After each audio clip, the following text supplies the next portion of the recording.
ماشاءاللہ.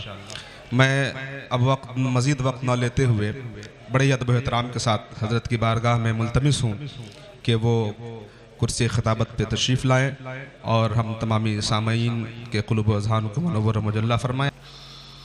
الحمدللہ نحمدہ ونصلی ونسلم علی رسولہ الکریم اما بعد فاعوذ باللہ من الشیطان الرجیم بسم اللہ الرحمن الرحیم یریدون ان یطفئوا نور اللہ بافواہہم ویأبی اللہ الا ان یتم نورہ ولو کرہ الکافرون هو الذي أرسل رسوله بالهدى ودين الحق ليظهره على الدين كله ولو كره المشركون. وقال النبي صلى الله عليه وآله وسلم بعثت معلما لأتمم مكارم الأخلاق أو كما قال عليه الصلاة والتسليم. آمنت بالله ورسوله صدق الله مولانا العظيم وصدق رسوله النبي الأمين الكريم ونحن على ذلك لمن الشاهدين والشاكرين والحمد لله رب العالمين.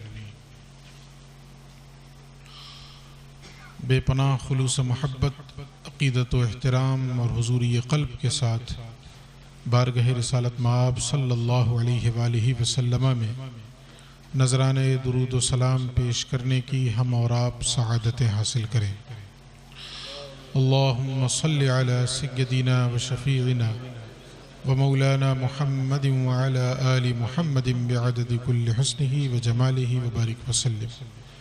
مولاي صل وسلم دائما ابدا علی حبیبک خیر الخلق کلہم. الصلاة والسلام علیک یا رسول اللہ وعلى آلك وأصحابك يا حبیب اللہ.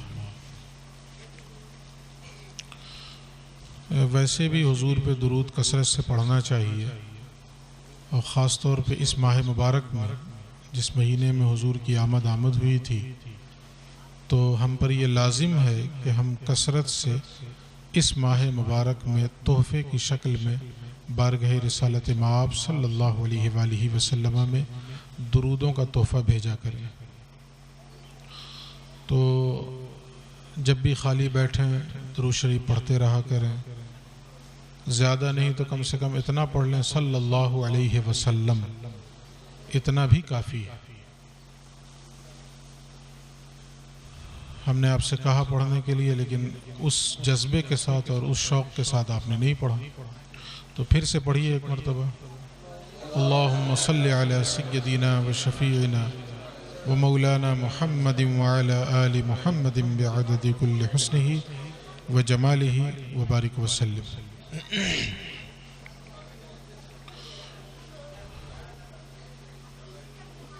بچوں کو خاموش کروا دیجئے.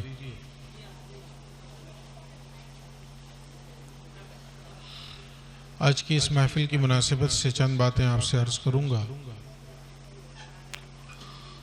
آپ واقف ہیں کہ میرا انداز جو ہے وہ بالکل عام فہم ہے، سیدھا سادہ ہے، تو اپنے اسی انداز میں اور اسی لہجے میں کچھ باتیں آپ تک پہنچانے کی کوشش کروں گا. آپ حضرات سے یہ گزارش ضرور ہے کہ تھوڑی دیر پرسکون ماحول بنائیں، متانت و سنجیدگی کے ساتھ سننے کا جذبہ لے کر بیٹھیں، تو انشاءاللہ اللہ رب العزت سننے کے ساتھ ساتھ اس کی سمجھ بھی عطا فرمائے گا اور اس پہ عمل کی بھی اللہ توفیق عطا فرمائے گا. میں نے 2 آیت کریمہ پڑھی ہیں اور ایک حدیث مبارکہ، اسی کے حوالے سے کچھ باتیں آپ سے عرض کروں گا. جو میں نے قرآن حکیم کی تلاوت کی ہے، سب سے پہلے اس کا ترجمہ سنیے. اللہ فرماتا ہے یریدون ان یطفئوا نور اللہ بافواہہم. جو کافر ہیں، جو مشرک ہیں، جو اللہ کے دشمن ہیں، اللہ کے باغی ہیں، وہ یہ چاہتے ہیں کہ اللہ کے نور کو اپنے منہ کی پھونک سے بجھا دیں. منہ سے پھونک مار کر اللہ کے نور کو بجھا دیں. یہ ان کی کوشش ہے، یہ ان کا ارادہ ہے، یہ ان کی پلاننگ ہے. اللہ کا ارادہ کیا ہے، اس کی مشیت کیا ہے، تو خود اللہ کہتا ہے وَيَأْبَى اللَّهُ إِلَّا أَن يُتِمَّ نُورَهُ، اور اللہ رب العزت تو اپنے نور کو مکمل کر کے ہی چھوڑے گا۔ ایک دوسرے مقام پہ بات بالکل یہی ہے، الفاظ تھوڑے سے بدل گئے ہیں۔ وہاں اللہ نے کہا یریدون لیطفئوا نور اللہ بافواہہم واللہ متم نورہ، اللہ کے دشمن یہ چاہتے ہیں کہ وہ اللہ کے نور کو اپنے منہ کی پھونک سے بجھا دیں، واللہ متم نورہ، اور اللہ اپنے نور کو مکمل کرنا چاہتا ہے۔ تو ایک طرف اس کے دشمنوں کی چاہت ہے اور ایک طرف اللہ کی چاہت ہے۔ تو ایک تو عام انسان بھی یہ سمجھ سکتا ہے نا کہ پھر چاہت کس کی پوری ہوگی، اللہ کے دشمنوں کی یا اللہ کی؟ بولیے۔ تو دشمنوں کی، باغیوں کی، نافرمانوں کی، کافر و مشرک کی یہ چاہت ہے کہ وہ اللہ کے نور کو بجھا دیں، اور اللہ کی مشیت یہ چاہتی ہے کہ اس کا نور اس ساری کائنات میں چھا جائے۔ تو ظاہر ہے ہم اپنے ایمان سے یہ کہہ سکتے ہیں کہ ہوگا وہی جو اللہ چاہ رہا ہے۔ ایک طرف ساری کائنات کی چاہت اور ایک طرف رب کی چاہت۔ تو ساری کائنات، اللہ کے جو محبوب بندے چاہیں اللہ کے مقابلے میں یعنی اللہ کچھ چاہے اور اللہ کے محبوب بندے کچھ چاہیں، اگرچہ ایسا نہیں ہوتا ہے، جو محبوب بندے ہوتے ہیں وہ اللہ کی چاہت کے خلاف کچھ چاہ ہی نہیں سکتے، لیکن میں ایک سمجھانے کے لیے کہہ رہا ہوں صرف کہ جو اس کے محبوب بندے ہیں وہ بھی اگر اس کی چاہت کے خلاف کوئی چاہت رکھیں تب بھی ان کی چاہت پوری نہیں ہوگی۔ جو محبوب ہیں ان کی تو پوری ہو ہی نہیں سکتی اللہ کے مقابلے میں، تو جو دشمن ہے اس کی چاہت کیا پوری ہوگی، جو باغی ہے اس کی چاہت کیا پوری ہوگی؟ تو ہوگی اللہ کی چاہت پوری، اور اللہ کی مشیت کیا ہے؟ واللہ متم نورہ، اور یہاں کہا وَيَأْبَى اللَّهُ إِلَّا أَن يُتِمَّ نُورَهُ، کہ اللہ تو اپنے نور کو مکمل کرنا چاہتا ہے، اور دوسرے مقام پہ کہا کہ اللہ رب العزت تو اپنے نور کو مکمل کر کے ہی چھوڑے گا۔ وَلَوْ كَرِهَ الْكَافِرُونَ، اگرچہ یہ بات کافروں کو پسند نہیں آئی، انہیں یہ گوارا نہیں ہوگا کہ اللہ کا نور چھا جائے، لیکن انہیں گوارا ہو یا نہ ہو، جو اللہ چاہے گا وہ ہوگا۔ اس آیت سے جو بات ہمیں سمجھانی ہے وہ یہ سمجھیے آپ کہ دیکھیے، زمانہ چاہے جتنی تدبیر کر لے، جتنی مخالفت کر لے، دین متین کو زک پہنچانے کی، چوٹ پہنچانے کی، اس دین کو مٹانے کی جو دین اللہ رب العزت نے ہمیں عطا کیا ہے، سارا زمانہ مل کر بھی کوششیں کر لے تو اس نور کو بجھانا تو بڑی بات ہو گئی، اس نور کی لو کو بھی کوئی مدھم نہیں کر سکتا۔ بجھا دینا تو بڑی بات ہے، بجھا دینا تو یہ تو بہت بڑی بات ہو گئی، اس نور کی لو کو بھی کوئی مدھم نہیں کر سکتا ہے۔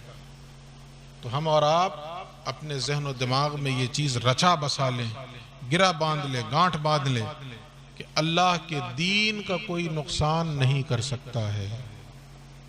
اللہ اپنے دین کو مکمل کر کے چھوڑے گا، یہ دین بالکل چھا جائے گا، ایسا چھائے گا، ایسا چھائے گا کہ حضور نے تو ایک حدیث میں فرمایا کہ میں اپنی نگاہ نبوت سے دیکھ رہا ہوں کہ ایک زمانہ آنے والا ہے کہ روئے زمین پر کوئی ایسا گھر ہی نہیں ہوگا جس گھر میں اللہ کا دین داخل نہ ہو جائے، ہر گھر میں اللہ کا دین پہنچے گا۔ جو علامہ اقبال کا ایک شعر ہے کہ شب گریزاں ہوگی آخر جلوہ خورشید سے، خورشید مانے سورج، سورج کے جلووں سے یہ جو تاریک رات ہے نا یہ چھٹ جائے گی، ایک دن ایسا آنے والا ہے یہ تاریکی چھٹ جائے گی اور اجالے ہو جائیں گے، جگمگا اٹھے گا۔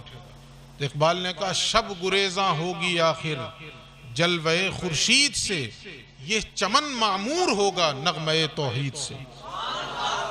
ایک زمانہ آنے والا ہے کہ نغمہ توحید اس ساری کائنات میں گونج اٹھے گا، ایک ایک زبان پہ ایک ہی کلمہ ہوگا، لا الہ الا اللہ محمد الرسول اللہ۔ وہ دور آنے والا ہے، وہ ہو کر رہے گا، قیامت سے پہلے پہلے یہ ہو کر رہے گا۔ لیکن اس سے پہلے بھی اس دین کا کوئی نقصان نہیں کر سکتا، اس دین کو کوئی زک نہیں پہنچا سکتا، ریورس گیئر نہیں لگے گا۔ کہاں ہے شور کر رہا ہے؟ اصل میں وہ کان میں لگا لیا تو چلا کے بول رہا ہے، جیسے بہرا آدمی جو ہے وہ سامنے والے کو بھی سمجھتا ہے کہ بہرا ہی ہے، اس لیے وہ چلا کے بولتا ہے۔ خیر، تو یہ یقین رکھیں کہ اللہ کے دین کا کوئی نقصان نہیں ہوگا۔ ہاں، یہ ہو سکتا ہے کہ اس دین کے ماننے والوں کا نقصان ہو، دین کا نقصان نہیں ہوگا۔ اور آسان کر دوں تو اسلام کو کوئی نہیں مٹا سکتا ہے، اسلام کا کوئی بال بھی بیکا نہیں کر سکتا۔ ہاں، مسلمانوں کو نقصان پہنچا سکتا ہے، مسلمانوں کو نقصان پہنچا سکتا ہے، یہ ہو سکتا ہے۔ اچھا، اب ایک جملہ بول رہا ہوں، آپ سمجھیے گا اس کو۔ اور مسلمان کو اس لیے نقصان پہنچا سکتا ہے کہ وہ مسلمان نہیں ہوگا۔ غور کیجیے، آپ اس کو سمجھنے کی کوشش کیجیے۔ یعنی ہم جو مسلمان کہہ رہے ہیں اپنے آپ کو، ہمیں کوئی نقصان پہنچا سکتا ہے۔ کیوں؟ اس لیے کہ ہم وہ مسلمان ہیں ہی نہیں جو مسلمان اللہ و رسول کو مطلوب ہے۔ ہمیں جیسا مسلمان اللہ دیکھنا چاہتا ہے، ہمیں جیسا مسلمان اس کے حبیب دیکھنا چاہتے ہیں، ہم وہ ایسے مسلمان ہیں ہی نہیں، اسی لیے ہمیں نقصان ہو سکتا ہے۔ اگر ہم ویسے مسلمان ہو جائیں تو 313 بھی ہزاروں پر غالب آتے تھے۔ میدان بدر میں 313 ہی تھے نا، آج تو 1.5 ارب سے زیادہ مسلمان ہیں۔ جو مسلمان کہے جا رہے ہیں وہ 1.5 ارب سے زیادہ ہے۔ لیکن وہ اقبال کا ایک مصرع ہے نا کہ قافلہ حجاز میں ایک حسین بھی نہیں۔ وہ ایمان ہے ہی نہیں ہمارے اندر جو ایمان اللہ اور اس کے رسول کو مطلوب ہے۔ وہ ایمان ہمارے اندر ہے ہی نہیں جس ایمان کی بنیاد پر اللہ کی مدد اترتی ہو، اللہ کی تائید اترتی ہو، اس کی نصرت شامل حال ہوتی ہے۔ ہمارا ایمان تو صرف زبانی جمع خرچ ہے بس۔ میں تو اکثر و بیشتر ایک جملہ کہا کرتا ہوں کہ ہم لوگ تو صرف اسی لیے مسلمان ہیں کہ مسلم گھرانے میں پیدا ہوئے، صرف اسی لیے مسلمان ہیں۔ اگر کسی اور گھرانے میں پیدا ہوتے تو وہی ہوتے۔ کبھی ہم نے غور و فکر بھی کیا ہے اس دین کے حوالے سے، کبھی ہم نے سوچا بھی ہے، ہماری نظروں میں کوئی اہمیت بھی ہے اس دین کی، کوئی قدر و قیمت بھی ہے؟ مفت میں مل گیا اس لیے ناقدری کرتے ہیں۔ ان سے پوچھئے جنہوں نے قربانی دے کر اس دین کو حاصل کیا تھا، حضرت بلال سے پوچھئے، حضرت خبیب سے پوچھئے، جنہوں نے کچھ دے کر دین حاصل کیا تھا، ان کی نظروں میں اہمیت تھی۔ ہماری نظر میں کیا اہمیت ہے اس دین کی؟ مسلمان کے گھر میں پیدا ہو گئے، نام مسلمانوں جیسا ہو گیا، زندگی گزر جا رہی ہے، بات ختم۔ زندگیاں گزر جا رہی ہیں لیکن ہمیں توفیق ہی نہیں ہوتی ہے کہ ہم اپنے ایمان کا جائزہ لیں، اپنے ایمان کا محاسبہ کریں کہ بحیثیت مومن ہم کہاں کھڑے ہیں۔ حضور نے فرمایا تھا کہ ایک دور وہ آئے گا کہ انسان صبح کو مومن ہوگا، شام کو کافر ہو جائے گا۔ تو ہم کس انتظار میں ہیں کہ وہ دور کب آئے گا؟ آنکھیں کھولیں، اپنے ارد گرد کا جائزہ لیں، اپنا محاسبہ کریں، کہیں وہ دور آ تو نہیں گیا۔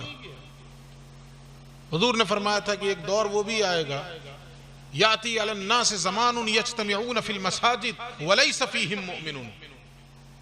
ایک دور ایسا بھی آئے گا کہ مسجدوں میں لوگوں کی بھیڑ ہوگی مگر اس بھیڑ میں ایک بھی مومن نہیں ہوگا۔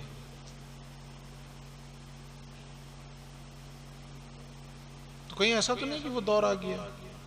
حضور نے فرمایا تھا کہ ایک دور وہ بھی آئے گا، ایمان بچانا ایسے ہی مشکل ہو جائے گا جیسے ہاتھ میں انگارہ رکھنا۔ اگر دہکتے ہوئے انگارے کو ہاتھ میں آپ رکھ سکیں گے؟ نہیں رکھ پائیں گے۔ ایسے ایمان بچانا مشکل ہوگا۔ ہم لوگ اس دور میں داخل ہو چکے ہیں، بالکل داخل ہو چکے ہیں۔ تو ری وزٹ کیجئے، محاسبہ کریں، جائزہ لیں اپنا، ایمان کے اعتبار سے ہم کہاں کھڑے ہیں، ہمارا ایمان کہاں چلا گیا۔ ہم لوگ کبھی کبھی اپنے لیے بھی شعر پڑھا کریں. اعلیٰ حضرت کا ایک شعر ہے کہ سونا جنگل رات اندھیری چھائی بدلی کالی ہے، سونے والو جاگتے رہیو چوروں کی رکھوالی ہے. کہیں ایسا تو نہیں کہ وہ ابلیس لعین اس نے ہمیں ایسا دھوکے میں ڈالا اور ایسے فریب میں ڈال دیا ہے کہ ہمیں اپنے ایمان کی فکر ہی نہیں ہے. ہم صرف دوسروں کے لیے مر رہے ہیں اور اپنے ایمان کا جائزہ بھی نہیں لے رہے. ایمان کے اعتبار سے ہم کہاں چلے گئے؟ حضرت حسن بصری سے کسی نے پوچھا تھا، حسن بصری جو تابعی ہیں، بعض حضرات کے نزدیک جن کی ملاقات مولائے کائنات شیر خدا حضرت علی مرتضیٰ کرم اللہ وجہہ الکریم سے ثابت ہے. ان سے کسی نے پوچھا تھا حضرت حسن بصری سے کہ صحابہ کیسے دکھتے تھے، صحابہ کیسے دکھتے تھے؟ تو حضرت حسن بصری بیان کرتے ہیں اگر تم انہیں دیکھتے، اگر تم صحابہ کو دیکھ لیتے تو دیوانہ اور پاگل کہتے، مجنوں کہتے، اور اگر وہ تمہیں دیکھ لیتے تو منافق کہتے، مسلمان نہیں کہتے. یہ اس زمانے کی بات بتا رہا ہوں میں کہ اگر وہ تمہیں دیکھ لیتے تو منافق کہتے. آج کے زمانے میں اگر صحابہ ہمیں دیکھ لیں تو ہمیں تو انسان بھی نہ کہیں. تو برا وقت جو ہے وہ مسلمانوں پہ آ سکتا ہے جو مسلمان کہے جا رہے ہیں، اور اس وجہ سے وہ برا وقت آئے گا کہ حقیقت میں مسلمان نہیں ہے. جیسا مسلمان ہونا چاہیے ویسے مسلمان نہیں ہوں. ہم رسوم کے پابند ہو گئے ہیں. ہمارا دین رسم و رواج والا دین ہو کے رہ گیا ہے. اصغر گونڈوی صاحب کا ایک شعر ہے، اس کو مطلوب ہیں کچھ قلب و جگر کے ٹکڑے، اس کو مطلوب ہیں کچھ قلب و جگر کے ٹکڑے. اللہ ایسے ہی نہیں قبول کر لے گا، کچھ قربانیاں دینی پڑیں گی، اپنے آپ کو کھپانا پڑے گا اس کی راہ میں. بلکہ میں یہ جملہ کہوں گا کہ اپنے آپ کو اللہ کی راہ میں برباد کرنا ہوگا. اس معنی میں کہ دنیا کہے گی تو برباد ہے، یہ کیا کیا اس نے اپنی زندگی میں، یہ تو برباد ہو گیا. یعنی اللہ کے لیے اور اس کے دین کے لیے ایسے اپنے آپ کو انسان مٹا دے کہ دنیا کہے تو برباد ہے. یہ جب تک انسان ان راہوں پہ نہیں چلے گا اور ان ڈگروں کا مسافر نہیں بنے گا اس وقت تک اللہ اسے قبول ہی نہیں کرے گا. اسی کو کہا اصغر گونڈوی نے، اس کو مطلوب ہیں کچھ قلب و جگر کے ٹکڑے، جیب و دامن نہ کوئی پھاڑ کے دیوانہ بنے. ہم لوگ صرف جیب پھاڑ کے دیوانہ بنتے ہیں اور دامن پھاڑ کے دیوانہ بنتے ہیں. آسانی کے لیے کہہ دوں تو ہم لوگ نعرہ لگا کے دیوانہ بنتے ہیں، نعرہ لگا کے دیوانہ بنتے ہیں. ہمارے اسلام کا اور ہمارے ایمان کا تو یہ حال ہے. سوشل میڈیا پہ ایک جملہ گردش کرتا ہے کہ آج کے مسلمانوں کی حالت یہ ہے کہ نعت سن کے جھوم جاتے ہیں، نعت سن کے جھوم جاتے ہیں، نبی کی نعت سن کر جھوم جاتے ہیں اور نبی کا حکم سن کر گھوم جاتے ہیں.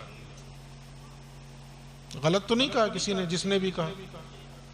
ہم لوگوں کی حالت کیا ہے؟ ہم نعت سن رہے ہیں تو ایسا لگتا ہے کہ ہم سے بڑا کوئی عاشق ہی نہیں ہے، اور جب اس نبی کے حکم پر عمل کرنے کی بات آ جائے تو ہم سے بڑا باغی کوئی نہیں. جب حکم پہ عمل کرنے کی بات آتی ہے تو ہم بغلیں جھانکتے ہیں، راہیں تلاشتے ہیں.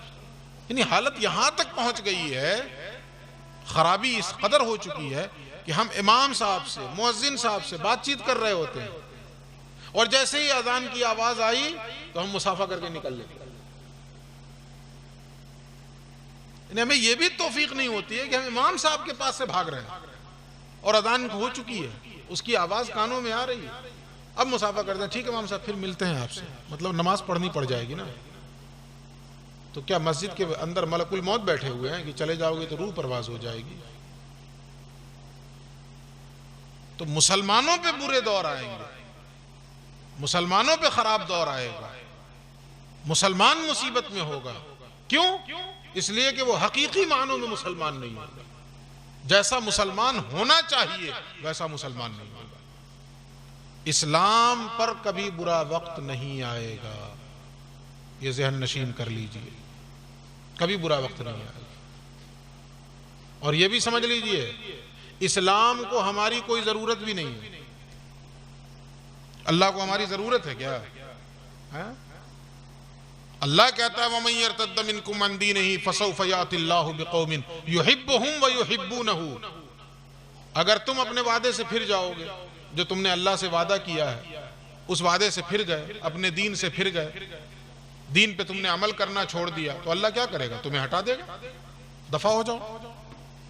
تمہاری جگہ پہ اللہ ایک دوسری قوم لائے گا، فَسَوْفَ يَأْتِ اللَّهُ بِقَوْمٍ، ان قریب اللہ ایک دوسری قوم لائے گا، يُحِبُّهُمْ وَيُحِبُّونَهُ، وہ قوم وہ ہوگی کہ اللہ ان سے محبت کرتا ہوگا، وہ اللہ سے محبت کرتے ہوگا۔ اللہ دوسروں کو پیدا کر دے گا۔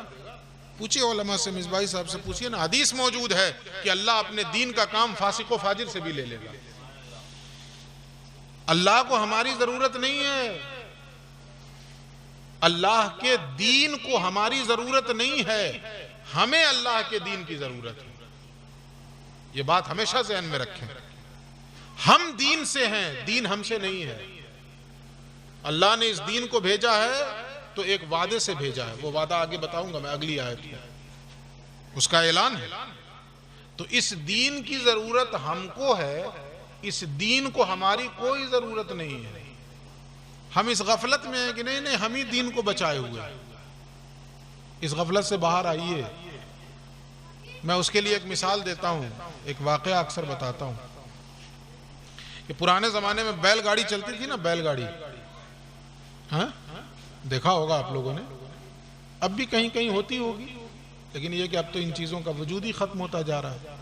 تو پرانے زمانے میں بیل گاڑی چلتی تھی، تو جب وہ بیل گاڑی چل رہی ہوتی تھی تو کبھی کبھی اس کے نیچے جو ہے کتا آ جاتا تھا، چلتے چلتے کتا آ جائے اس کے نیچے، تو جب وہ نیچے آ جاتا تھا نا اس کی لکڑی والے حصے کے نیچے کاٹ کے، تو وہ باہر نہیں نکلتا تھا کتا، وہ نیچے ہی نیچے چلتا رہتا تھا۔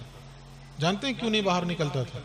اس کے ذہن میں یہ بات سما جاتی تھی کہ اس گاڑی کو میں ہی اٹھائے ہوا ہوں، اگر میں نکلوں گا تو گر جائے گی گاڑی، اسی لیے وہ نیچے ہی نیچے چلتا رہتا تھا کہ کہیں گر نہ جائے۔ ایسے ہی اس وقت ہم لوگوں نے یہ سمجھ رکھا ہے اس کتے کی طرح کہ دین کو ہم ہی لوگ بچائے ہوئے ہیں، ہمیں دین نے بچا رکھا ہے، ہماری جو عزتیں ہیں وہ دین کی وجہ سے ہیں، ہم دین کی وجہ سے ہیں، دین ہماری وجہ سے نہیں ہے۔ دین کو تو اللہ نے پہلے ہی کہہ دیا واللہ متم نورہ، اللہ کی تو مشیت یہ ہے، اس کا تو ارادہ یہ ہے کہ وہ اپنے دین کو اور اپنے نور کو مکمل کر کے چھوڑے گا۔ جب اس نے اعلان کر دیا مکمل کر کے چھوڑے گا تو کون رکاوٹ ڈال سکتا ہے؟ کون ہے جو اس کے مقابلے میں آئے؟ اللہ کے مقابلے میں کوئی ہے؟ کسی کے اندر اتنی قوت ہے، اتنی طاقت ہے جو اللہ سے مقابلہ کر لے؟ خیر، تو آپ نے کیا سمجھا اس آیت سے کہ اللہ رب العزت کے دشمن کیا چاہتے ہیں کہ دین کو بجھا دیں، اور یہ شروع سے چاہ رہے ہیں اور اخیر تک چاہتے رہے۔ یہ کشمکش جو ہے، دو طرفہ کشمکش شروع سے چلی آ رہی ہے اور قیامت تک چلتی رہے گی۔ ایک شعر ہے نا علامہ اقبال کا، ستیزہ کار رہا ہے ازل سے تا امروز، ستیزہ کار رہا ہے ازل سے تا امروز، چراغ مصطفی سے شرار بولہبی۔ کیا مطلب اس کا؟ جب سے دنیا بنی ہے تب سے آج تک یہ ٹکراؤ چل رہا ہے، یہ تصادم چل رہا ہے۔ وہ کیسا ٹکراؤ ہے؟ ایک طرف چراغ مصطفی ہے اور دوسری طرف شرار بولہبی ہے۔ ایک طرف مصطفیٰ نے جو چراغ جلایا ہے وہ چراغ جل رہا ہے، اور دوسری طرف بولہبی آندھیاں ہیں جو اس چراغ کو بجھانا چاہتی ہیں۔ تو یہ ٹکر چل رہی ہے، شروع سے چل رہی ہے، لیکن کیا وہ چراغ بجھ گیا؟ زمانے نے کوششیں کر لی، جب 313 تھے تب تو بجھا نہیں سکے، تو آج کیا بجھائیں؟ تو اللہ کا دین وہ کبھی نقصان میں نہیں ہوگا، خسارے میں نہیں ہوگا۔ ہاں مسلمان ہو سکتے ہیں، اور مسلمان کیوں ہوں گے؟ اس لیے کہ وہ حقیقت میں مسلمان نہیں ہوں۔ ایک اور اچھی بات سوشل میڈیا پہ کسی نے لکھی ہے، بات بڑی عام فہم ہے لیکن بڑی حکمت ہے اس میں۔ کسی نے لکھا کہ کہ ہم دنیا میں اس لیے اس وقت مارے جا رہے ہیں کہ مسلمان ہیں. دنیا میں اس وقت ہم اس لیے مارے جا رہے ہیں کہ مسلمان ہیں. مسلمان دیکھا تو سب نے نشانہ بنانا شروع کر دیا. ابھی آپ نے ایک خبر پڑھی ہوگی کہ باغپت کے داروغہ تھے, انہوں نے داڑھی رکھ لی, انتصار حسین نام تھا ان کا, انہوں نے داڑھی رکھ لی تو ایس پی نے سسپینڈ کر دیا, سسپینڈ کر دیا. آج میں نے تصویر دیکھی ہے کہ انہوں نے اپنی داڑھی کٹوائی مجبوری میں, کلین شیو ہو گئے, مجبوری میں ہو گئی, جبکہ اچھی خاصی انہوں نے داڑھی رکھی. تو یہ ستایا کیوں جا رہا ہے کہ مسلمان. راستہ چلتے ہوئے ڈر لگا رہتا ہے, خاص طور پہ ہم جیسے لوگوں کو جن کے پاس باضابطہ سرٹیفکیٹ ہے کہ ہم مسلمان ہیں, داڑھی ہے, ٹوپی ہے, تو یہ خطرہ بنا رہتا ہے. راہ چلتے ہوئے, سفر کرتے ہوئے, ٹرینوں میں, بسوں کے اندر, پتہ نہیں ایک عجیب سا خوف رہتا ہے, ایک انجانا سا خوف رہتا ہے. تو دنیا میں ہم مارے جا رہے ہیں کیوں؟ اس لیے کہ مسلمان ہیں, اور قیامت میں مارے جائیں گے اس لیے کہ مسلمان نہیں تھے. بات سمجھ میں آئی کہ نہیں؟ کچھ دنیا میں کیوں مارے جا رہے ہیں کہ مسلمان ہیں, ہم مسلمان کہلا رہے ہیں, اور قیامت میں ہماری پکڑ اس لیے ہوگی کہ تم مسلمان حقیقت میں تھے ہی نہیں, تم تو رسمی مسلمان تھے, کہ حقیقی رسمی مسلمان تھے. تو پہلی آیت سمجھ گئے. اب دوسری آیت سنیے. آگے اللہ فرماتا هو الذی, اصل یہی مقصد تھا ایسی آیت کو سنانا. هو الذی ارسل رسولہ بالہدی ودین الحق, اللہ ہی کی وہ ذات ہے کہ جس نے اپنے رسول کو بھیجا. اس ماہ مبارک میں تشریف لائے نا ہمارے اور آپ کے پیغمبر, ربیع الاول شریف کے مہینے میں آئے. کس نے بھیجا؟ اللہ نے بھیجا. خالی ہاتھ بھیجا یا کچھ دے کر بھیجا؟ ہم تو آتے ہیں تو خالی ہاتھ آتے ہیں, دنیا میں خالی ہاتھ ہی تو آتے ہیں نا. ہمیں تو کہا جاتا ہے, ہم لوگ اپنی زبان میں کہتے ہیں کہ بھائی خالی ہاتھ آئے تھے اور خالی ہاتھ جائیں گے. لیکن اللہ نے جب اپنے رسول کو بھیجا ہے تو خالی ہاتھ نہیں بھیجا ہے, دو چیزیں دے کر بھیجا ہے, اور قرآن اس کی شہادت دیتا ہے. ایک سے زائد مقام پہ یہی مفہوم آیا قرآن حکیم کے اندر. اللہ فرماتا هو الذی ارسل رسولہ بالہدی ودین الحق, اللہ ہی کی وہ ذات ہے کہ جس نے اپنے رسول کو بھیجا. تو کیسے بھیجا؟ الہدی دے کر بھیجا اور دین حق دے کر بھیجا. جب وہ رسول اس دنیا میں تشریف لائے ہیں تو اپنے ساتھ یہ دو چیزیں لے کر آئے ہیں. وہ دو چیزیں کیا ہیں؟ الہدی اور دین حق. یہ دو چیزیں یاد رکھیے اس کو, الہدی اور دین حق. یہ الہدی کیا ہے؟ دو آیتیں سنیے تو سمجھ جائیے گا. شہر رمضان الذی انزل فیہ القرآن, رمضان ہی کا وہ مبارک مہینہ ہے کہ جس میں قرآن اتارا گیا. رمضان ہی کا وہ مبارک مہینہ ہے کہ جس میں قرآن اتارا گیا. اب اگلا ٹکڑا کیا ہے؟ ہدی للناس, یہ قرآن ہدایت ہے پوری انسانیت کے لیے.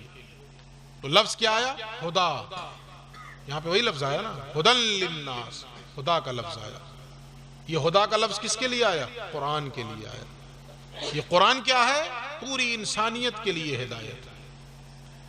دوسرے مقام پہ اللہ نے کیا فرمایا؟ سورہ بقرہ کی پہلی آیت, الف لام میم ذالک الکتاب لا ریب فیہ, یہی وہ کتاب ہے جس میں کسی قسم کا شک و شبہ نہیں ہے.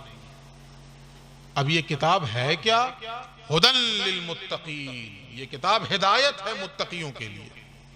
تو یہ جو دو جگہ میں نے آپ کو پڑھ کے سنایا, ان دونوں جگہوں پہ قرآن کے لیے کون سا لفظ استعمال ہوا؟ ہدا. قرآن کے لیے کون سا لفظ استعمال ہوا؟ ہدا. اور اللہ اپنے حبیب کے لیے کیا کہہ رہا ہے کہ جب میں نے اپنے حبیب کو اس دنیا میں بھیجا ہے تو دو چیزیں دے کر بھیجا ہے. ان میں سے پہلی چیز کیا ہے؟ الہدا. الہدا. اب یہاں پہ صرف ہدا نہیں ہے بلکہ کیا ہے؟ الہدا. اب یہ ایک باریکی ہے, علماء تو سمجھتے ہی ہیں, آپ سمجھیے. الہدا الف لام لگا کر کے, صرف ہدا نہیں, الہدا. ہدا کے معنی ہدایت. الہدا کے معنی خاص ہدایت. الہدا جب الف لام لگ گیا تو اس کا معنی کیا ہو گیا؟ خاص ہدایت. یہ قرآن حکیم صرف ہدایت نہیں ہے بلکہ ایک خاص ہدایت ہے. اب یہ خاص ہدایت کیسے؟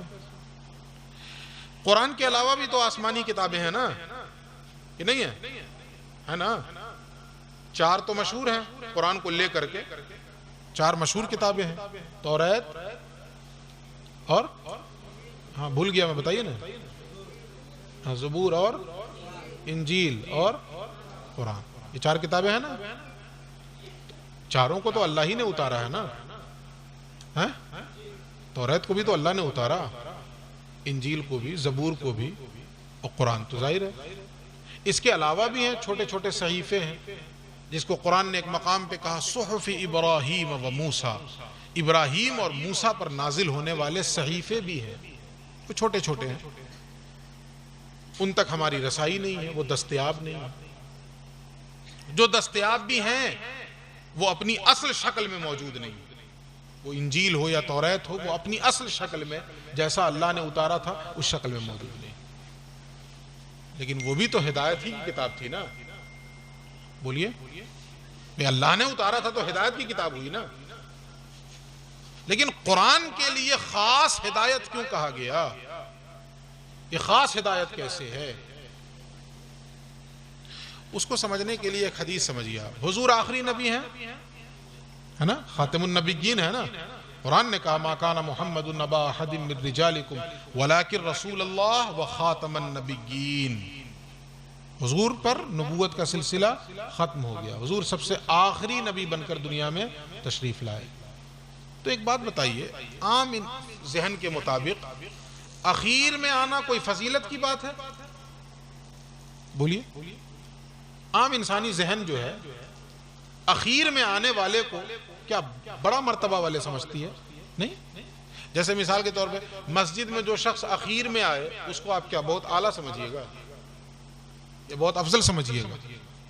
جو پہلے آوے اس کو تو آپ اعلیٰ سمجھیں گے، یہاں بڑا نیک آدمی ہے مسجد میں بہت پہلے آ جاتا ہے. جو اخیر میں آیا اس کو تو آپ اعلیٰ نہیں سمجھیے گا، اس کو تو مرتبے والا نہیں سمجھیے گا. لیکن حضور کے لیے یہ افضلیت ہے کہ آپ خاتم النبیین ہیں، آپ سب سے آخری نبی بن کر دنیا میں تشریف لائے. یہ حضور کے لیے فضیلت کا سبب ہے. کیوں؟ عام انسانی سمجھ سے تو یہ چیز بالاتر ہے. بے اخیر میں آنے میں کیا فضیلت ہے؟ تو اخیر میں آنے کا مطلب صرف یہ نہیں ہے کہ اخیر میں آئے، اس کا ایک اور مطلب ہے. اس کو سمجھیں تو سمجھ میں آئے گا کہ یہ فضیلت کیسے. حضور فرماتے ہیں، ایک مثال دے کر بتایا، ایک محل ہو جسے بہت عالی شان ڈھنگ سے تعمیر کیا گیا ہو، بہت سجایا گیا ہو، بہت سنوارا گیا ہو، اس کو ہر خوبیوں کا جامع بنایا گیا ہو اس محل کو، مگر اس میں ایک اینٹ چھوڑ دی گئی ہو، ایک اینٹ چھوڑ دی گئی ہو. اب جو بھی آتا ہے جس کی بھی نظر اس محل پہ پڑتی ہے تو اس کی نظر اس کی تمام خوبصورتی پہ اور اس کو حسن و جمال پہ نہیں جاتی ہے، اس خالی جگہ پہ چلی جاتی ہے. اور وہ یہ سوچتا ہے کہ کاش یہ جگہ خالی نہیں ہوتی، یہاں پہ ایک اینٹ اور لگ جاتی تو اس کے حسن میں 4 چاند لگ جاتا، اس کا حسن مکمل ہو جاتا. یہ جو تھوڑی سی کمی رہ گئی ہے وہ کیوں؟ اس لیے کہ یہ ایک اینٹ کم ہے. اگر یہ ایک اینٹ لگ جاتی تو حسن پورا ہو جاتا، اس کی تکمیل ہو جاتی. حضور فرماتے ہیں اللہ رب العزت نے جتنے نبیوں کو بھیجا وہ سب اپنی اپنی جگہ باکمال ہیں، فضیلت والے ہیں، مرتبے والے ہیں.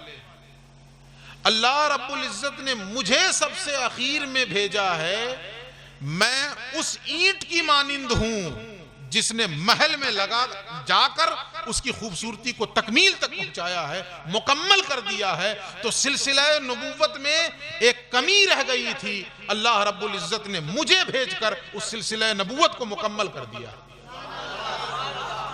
تو آخری نبی ہونے میں صرف یہ نہ سمجھیں کہ اخیر میں آئے ہیں یہ کمال ہے، کمال یہ ہے کہ آئے تو اخیر میں ہے مگر آپ نے اس سلسلہ نبوت کو مکمل کیا، یہ ہے کمال۔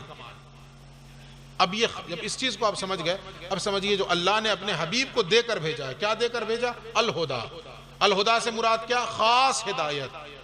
یہ جو قرآن ہے یہ خاص ہدایت ہے۔ یہ خاص ہدایت کیوں ہے؟ اس کے بعد اب کوئی کتاب نہیں آئے گی، اس کے بعد اب کوئی اللہ کی کتاب آئے گی نہیں آئے گی۔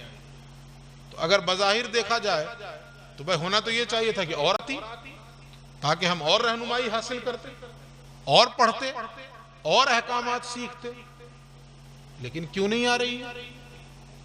اب کوئی آ بھی نہیں سکتی ہے، اور یہی اس کی فضیلت بھی ہے۔ تو کیسے فضیلت ہے؟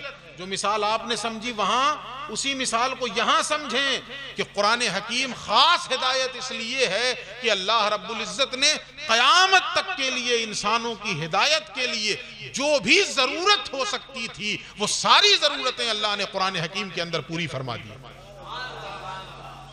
اب انسان کی کوئی ضرورت قرآن سے باہر ہے ہی نہیں، تو جب انسان کی ہر ضرورت قرآن حکیم پوری کرنے کے لیے کافی ہے تو اب کسی اور کتاب کی ضرورت ہی کیا؟ کاہے کو کوئی کتاب آئے گی؟ اس لیے یہ خاص ہدایت ہے، یہ مکمل ہدایت ہے۔ تو اللہ نے اپنے نبی کو یہ ہدایت، خاص ہدایت دے کر بھیجا، قرآن مقدس دے کر بھیجا، ایک چیز۔ اور دوسری چیز کیا دے کر بھیجا؟ دین حق۔ دین حق، ایک لفظ ہے مذہب اور ایک لفظ ہے دین، دونوں میں فرق ہے۔ مذہب نماز روزہ حج زکوٰۃ اس کا نام ہے، لیکن دین اتنا محدود نہیں ہے، اس کے اندر بڑی وسعتیں ہیں۔ دین زندگی کے ہر شعبے کو اپنے اندر سمیٹے ہوئے۔ جب ہم اسلام کو دین کہتے ہیں تو اس میں ساری چیزیں آ جاتی ہیں۔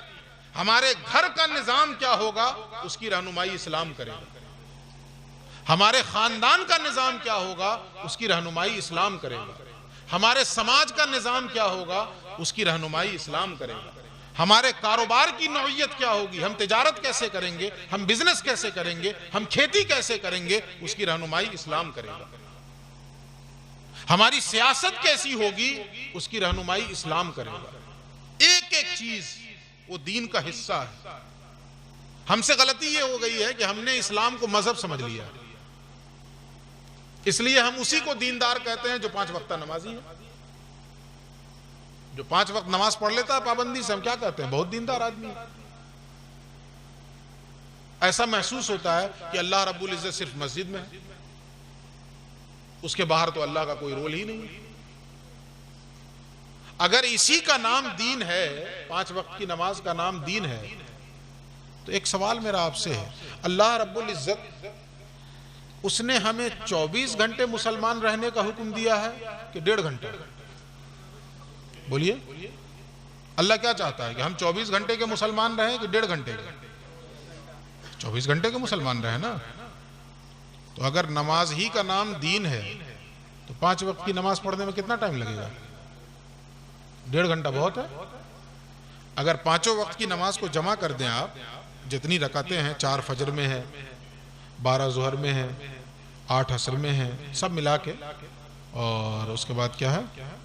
مغرب میں 7 ہے، اور اس کے بعد عشاء میں 17 ہے۔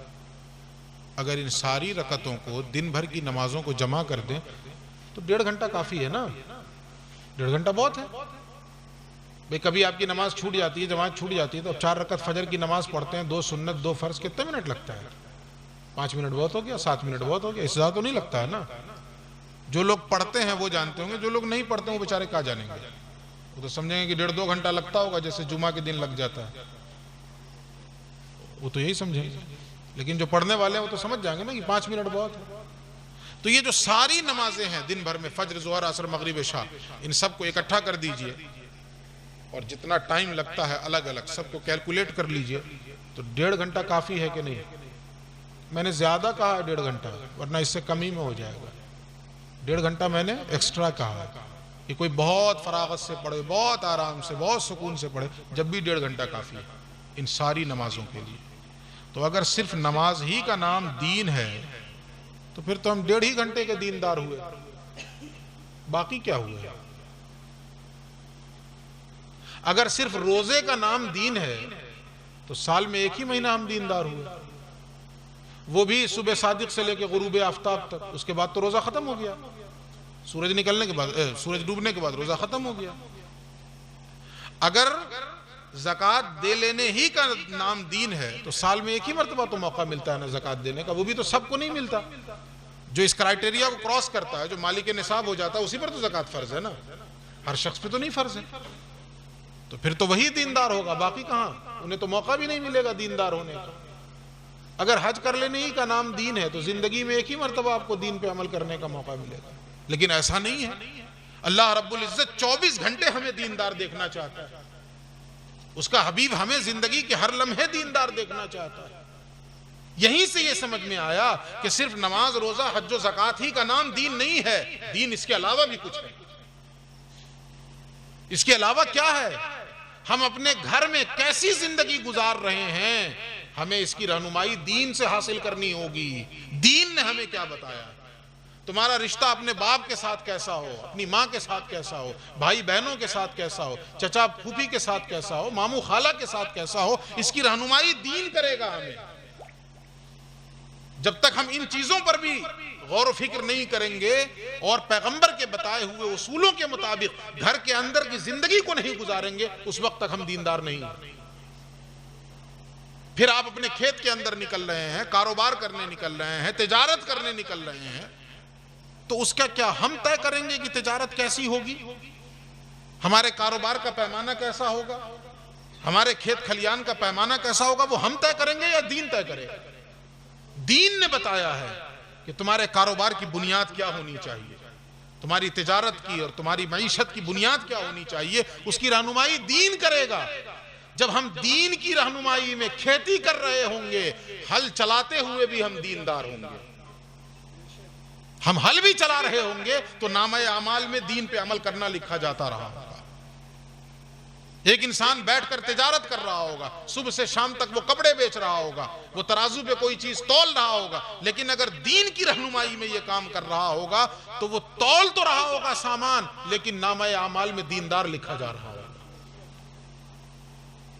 لیکن افسوس کا مقام یہ ہے کہ ہم نے دین کو سمیٹ کے رکھ دیا۔ ہم یہ سمجھتے ہیں کہ جو نماز پڑھ لے وہی دیندار ہے، اور نماز پڑھ کے 1000 جھوٹ بولتا رہے، بھائی کی زمین مار لے، بھائی کا مال غصب کر لے، دیندار ہیں بھائی، نماز پڑھ لی ہے۔ دوسرے کی زمین مار کے چلے گئے حج کرنے، اور حج کر کے آ گئے صاف ستھرے ہو کر، سمجھ لیں دیندار ہیں۔ یہ دیندار ہونا ہے؟ ایسی عبادت کل قیامت کے دن اللہ رب العزت منہ پہ مار دے گا ہمیں۔ تمہارا کیا تعلق تھا دین سے؟ تم کہاں کے دیندار ہو؟ آج ہمارے معاشرے کی یہی تو حالت ہے نا، کہ ایک انسان دوسروں کی زمینیں غصب کر رہا ہے، دوسروں کا حق مار رہا ہے، دوسروں کا مال چھین رہا ہے، اور اس کے بعد حج بھی کری آ رہا ہے، اور حج سے پہلے کھڑے ہو کے مسجد میں کہہ بھی دے رہا ہے جو کچھ ہمارے بیچ میں ہوا ہے اس کو اللہ کے لیے معاف کر دیجئے۔ یہ معافی نہیں ہے۔ آپ نے جس کی زمین ماری ہے پہلے اسے لوٹائیے، پھر جائیے اللہ کے گھر، تب معافی ہوگی، ورنہ اس دھوکے کی زندگی سے باہر نکلیے۔ ہم سوچتے ہیں کہ جو کچھ کیے رہو زندگی میں، حج کر کے آؤ سب دھل دھلا گیا۔ حق اللہ وہ معاف ہوگا، حق العباد معاف نہیں ہوگا۔ جو بندوں کا حق ہم نے مارا ہے وہ کبھی معاف نہیں ہوگا۔ حدیث میں تو آتا ہے، اتنی سخت بات آتی ہے بندوں کے حق کے تعلق سے، اندازہ کیجیے آپ۔ حضور نے پوچھا ہے صحابہ سے، میرے صحابہ بتاؤ مفلس کون ہے؟ حضور نے پوچھا مفلس کون ہے؟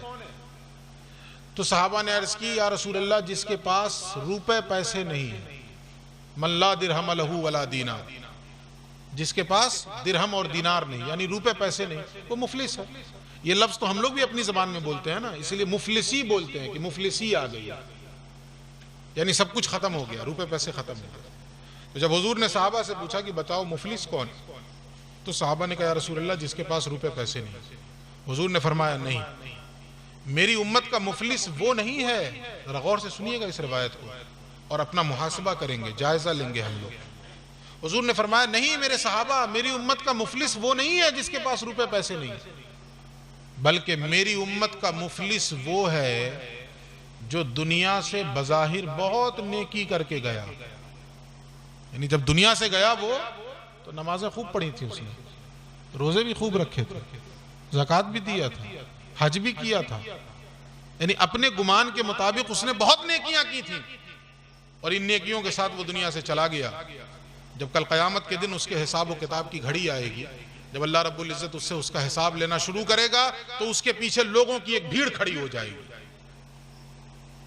اللہ رب العزت فرشتوں سے پوچھوائے گا کہ یہ لوگ کیوں کھڑے ہیں؟ فرشتے جب ان سے پوچھیں گے کہ تم کیوں کھڑے ہو، حساب تو اس کا ہو رہا ہے، تم کیوں کھڑے ہو؟ تو وہ لوگ کہیں گے کہ حساب اس کا ہو رہا ہے نا، تو ہمارا بھی حساب کر دیا جائے۔ کوئی کہے گا یا اللہ اس نے میری زمین مار لی تھی، کوئی کہے گا یا اللہ اس نے میری عزت اچھالی تھی، کوئی کہے گا یا اللہ اس نے میرا مال غصب کر لیا تھا، کوئی کہے گا یا اللہ اس نے میرے گھر والوں کے اوپر بری نظر ڈالی تھی، وغیرہ وغیرہ، جو اس نے بندوں کا حق مارا تھا۔ بظاہر دنیا سے خوب نیکی کر کے گیا، حساب کے وقت لوگوں کی بھیڑ کھڑی ہو جائے گی، لوگ اپنا اپنا مدعا بیان کریں گے، میرے ساتھ یہ کیا تھا، میرے ساتھ یہ کیا تھا، میرے ساتھ یہ کیا تھا۔ تو جس کے ساتھ جس لیول کا اس نے حق مارا ہوگا، اللہ رب العزت فرشتوں سے کہے گا کہ اتنا ہی نیکی جو ہے، اتنی ہی نیکی اس کی اس کو دے دو۔ جس کا حساب ہو رہا ہے اس کے پاس نیکی بھی ہے نا، یہ نماز بھی پڑھ کے آیا ہے، وہ بھی نیکی اس کے کھاتے میں ہے، یہ روزہ بھی رکھ کے آیا ہے، وہ بھی نیکی اس کے کھاتے میں۔ تو جس کا جتنا حق اس نے مارا ہے اس حق کے حساب سے اس کی نیکی اس کو دو، تو فرشتے دینا شروع کر دیں گے نیکیاں۔ نتیجے کے طور پر نیکیاں ختم ہو جائیں گی، اے ٹو زیڈ، یہ جتنی نیکی کر کے گیا تھا وہ سب ختم ہو جائیں گے، لیکن لوگ ختم نہیں ہوں گے، لوگ ابھی بھی باقی رہ جائیں گے۔ تو فرشتے عرض کریں گے باری تعالیٰ نیکیاں ختم ہو گئیں مگر لوگ اب بھی بچے ہوئے ہیں، اب کیا کریں؟ اب تو دینے کے لیے اس کے پاس کچھ بھی نہیں رہا، اب کیا دیں؟ تو سنیے آگے، ہاں تھوڑا سن لیجئے، ہنسیے مت، سن لیجئے، میں کوئی لطیفہ نہیں سنا رہا ہوں، حدیث سنا رہا ہوں۔ درود شریف پڑھیے، اللہم صلی وسلم وبارک علی سیدنا و مولانا محمد وعلی آل سیدنا و مولانا محمد بعدد کل حسنہ و جمالہ۔ تو جب فرشتے عرض کریں گے باری تعالیٰ نیکیاں ختم ہو گئیں، اب دینے کے لیے کچھ بچا نہیں تو کیا دیں؟ اور لوگ ابھی بھی بچے ہوئے ہیں، اللہ رب العزت فرمائے گا اب اس کے پاس نیکیاں نہ رہیں دینے کے لیے، مگر اس نے ابھی بھی باقی لوگوں کا حق مارا ہوا ہے، تو اب جو لوگ بچے ہیں ان کی زندگی کے گناہ اب اس کے اوپر لاد دو۔ تو ایک وہ انسان جو دنیا سے بڑی نیکی کر کے گیا تھا، خوب نماز روزہ کر کے، خوب حج و زکوٰۃ کر کے، وہ تو اپنی نیکیوں سے ہاتھ دھوئے گا ہی دھوئے گا، دوسروں کا حق مارنے کی وجہ سے اپنی نیکیاں بھی اس کی چلی جائیں گی اور دوسروں کے گناہوں کا بوجھ اس کے سر پر لاد دیا جائے گا۔ اللہ کے نبی فرماتے ہیں میری امت کا مفلس وہ ہے۔ اب ہم لوگ اپنا اپنا جائزہ لیں کہ کہیں ایسا تو نہیں ہے کہ ہماری حالت بھی یہی ہے کہ ہم نماز روزے کو دین سمجھ کر کے خوب دیندار بنے ہوئے ہیں، نماز روزہ کر رہے ہیں، حج و زکوٰۃ کر رہے ہیں اور دوسروں کا حق بھی مار رہے ہیں۔ ہماری سماجی زندگی کیسی ہے؟ ابھی لاک ڈاؤن چل رہا تھا، بہت سے ایسے لوگ پریشان ہوئے جن کے گھر میں شاید مشکل سے چولہا جلا، سینکڑوں کی تعداد میں لوگوں کے جابز چھوٹ گئے، کاروبار بند ہو گیا، 2 وقت کی روٹی کے محتاج ہو گئے۔ پوری ایمانداری سے ہم لوگ اپنا اپنا جائزہ لیں کہ اللہ رب العزت نے جنہیں نوازا تھا انہوں نے اپنے گھر چولہا جلانے سے پہلے پڑوس میں پتہ کیا تھا کہ کہیں کوئی بھوکا تو نہیں ہے؟ اور دین کیا ہے تو سنیں، پیغمبر فرما رہے ہیں، اللہ کے نبی فرما رہے ہیں کہ تم میں کا کوئی شخص مسلمان نہیں ہو سکتا ہے کہ وہ خود بھر پیٹ کھا کر سو جائے اور اس کا پڑوسی بھوکا رہ جائے، وہ مسلمان نہیں ہو سکتا۔ یہ ہے دین۔ دین کے اس فلسفے کو ہم نے کب سمجھا؟ حضور فرماتے ہیں کہ وہ شخص مسلمان نہیں ہو سکتا ہے کہ خود بھر پیٹ کھا کر سو جائے اور پڑوسی بھوکا رہ جائے۔ اور پڑوسی کو ایک گھر ہوتا ہے پڑوسی نا، ہمارے گھر کے آگے پیچھے دائیں بائیں 40 گھر ہمارے پڑوسی ہیں، تو 160 گھر تو ایک آدمی کا پڑوسی ہو گیا۔ اب بتائیے اس نقطۂ نظر سے ہم اپنے دیندار ہونے کا جائزہ لیں کہ ہم نے کھانے سے پہلے کیا اپنے محلے کے 160 گھروں میں پتہ کیا تھا کہ کہیں ان گھروں میں کوئی ایسا گھر تو نہیں ہے جہاں چولہا نہیں جل پا رہا ہے، جہاں 2 وقت کی روٹی کی محتاجگی ہے؟ کس نے پتہ کیا؟